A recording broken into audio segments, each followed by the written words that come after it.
क्या एक घमंडी नया लड़का गोब्लिन स्लेयर के रास्ते में आकर सबसे बड़ी मुसीबत खड़ी कर देगा? Welcome to my channel anime otaku Hindi. और आज हम एक्सप्लेन करने वाले हैं गोब्लिन स्लेयर सीजन 2 के एपिसोड 1 की पूरी कहानी को। तो भाइयों, गोब्लिन स्लेयर सीजन 2 की शुरुआत होती है एक ऐसे फ्लैशबैक के साथ जो सीजन 1 की डार्क और ब्रूटल यादों को ताज़ा कर देता है। लेकिन इस बार स्टोरी में एक नया मोड़ आने वाला है। एक ऐसा रॉकी हीरो जो गोब्लिन से नफरत तो करता है, लेकिन वो गोब्लिन स्लेयर की सबसे बड़ी गलती भी बन सकता है। चलिए देखते हैं सीजन 2 के एपिसोड 1 की पूरी कहानी को। फ्लैशबैक के बाद हम आते हैं प्रेजेंट टाइम में। प्रीस्टेस अब 1 साल पुरानी एडवेंचरर बन चुकी है और पहले से ज़्यादा कॉन्फिडेंट दिखती है। गिल्ड हॉल में काफ़ी चहल पहल होती है क्योंकि नए रॉकीज की भीड़ लगी हुई है। आए दिन नए एडवेंचरर्स बिना किसी तैयारी के गोब्लिन्स के खिलाफ जाते हैं और मारे जाते हैं। इसलिए गिल्ड एक नया ट्रेनिंग सेंटर खोलने का प्लान बना रही है ताकि नए बच्चों को बचाया जा सके।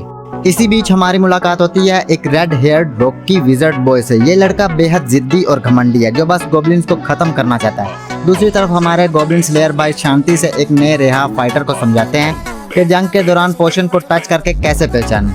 जब गोब्लिन स्लेयर गिल्ड हॉल के अंदर आता है तो विज़र्ड बॉय उसके सस्ते और टूटे फूटे आर्मर को देखकर दंग रह जाता है और उसके सिल्वर रैंक पर सवाल उठाता है। विज़र्ड बॉय जब गोब्लिन स्लेयर की बातें नोट करने लगता है तो गोब्लिन स्लेयर उसे वार्न करता है कि लड़ाई के दौरान लिखने की आदत मत डालो क्योंकि गोब्लिन्स तुम्हें लिखने का मौका नहीं देंगे और तुम मारे जाओगे।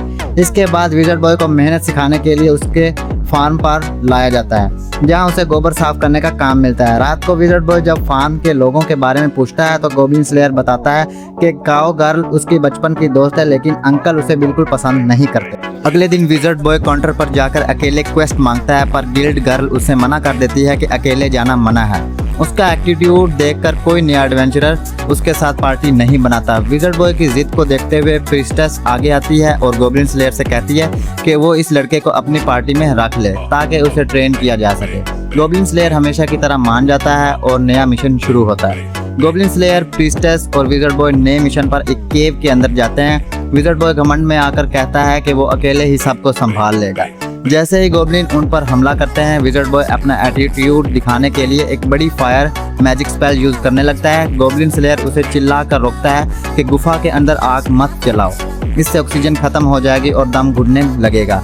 मगर विज़र्ड बॉय जिद में स्पेल चला देता है जिससे गुफा के अंदर हवा बंद होने लगती है और वो लोग खुद अपनी ही गलती की वजह से मुसीबत में फंस जाते हैं। यहाँ पर गोब्लिन स्लेयर अपना दिमाग चलाता है। वो विज़र्ड बॉय को इस बड़ी मुसीबत से बचाता है और बिल्कुल शांत तरीके से गोब्लिन्स को टेक्निकली मारना शुरू करता है। वो विज़र्ड बॉय को दिखाता है कि गोब्लिन्स कितने चालाक होते हैं और कैसे अंधेरे का फायदा उठाते हैं। जब विज़र्ड बॉय अपनी आंखों से देखता है कि एक छोटा सा गोब्लिन भी कितना खतरनाक हो सकता है तो उसका घमंड पूरी तरह टूट जाता है। मिशन खत्म होने के बाद विज़र्ड बॉय थोड़ा सुधर जाता है और गोब्लिन स्लेयर को अपना मेंटोर गुरु मानने लगता है। दोस्तों, गोब्लिन स्लेयर सीजन 2 का हर नया एपिसोड हिंदी डब के साथ मैं हर सैटरडे को लाने वाला हूँ इसी चैनल पर। इसलिए अगर आप आगे के सारे एपिसोड की पूरी कहानी सबसे पहले हिंदी में देखना चाहते हैं तो अभी के अभी चैनल को सब्सक्राइब कर लीजिए और अगर वीडियो अच्छी लगी हो तो लाइक ज़रूर करना। मिलते हैं अगले सैटरडे को, तब तक के लिए कीप स्लेइंग।